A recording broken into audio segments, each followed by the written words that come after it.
Сәлем достар, сіздермен бірге пайдалы кеңестер бір арнасы.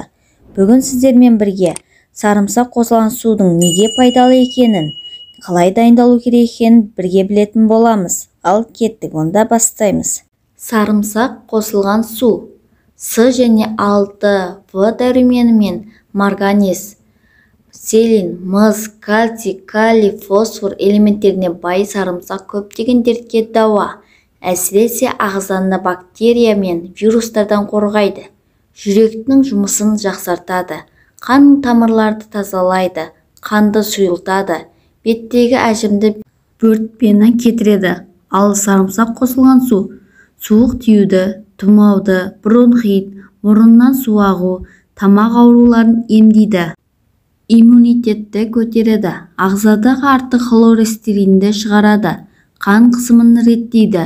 Онкологиялық аурулардың алдын алады. Дайындау әдісі: 1-2 тіс сарымсақты қабығынан тазалап, езіп аласыз. Сосын эмаль ыдысқа салыңыз. Оған 4-5 тамшы зәйтүн майы мен 1 стакан су құйып, отқа қоясыз. Сусынды 50 градуста қайнатасыз.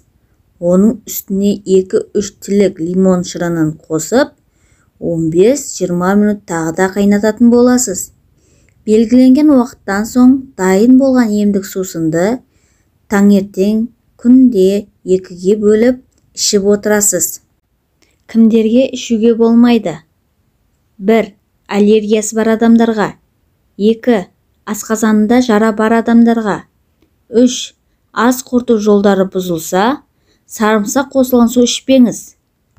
Достар, мінекей, 1 стакан судың 1001 түрлі дертке дауа болатынын, керемет қасиеттері бар екенін білетін болдық.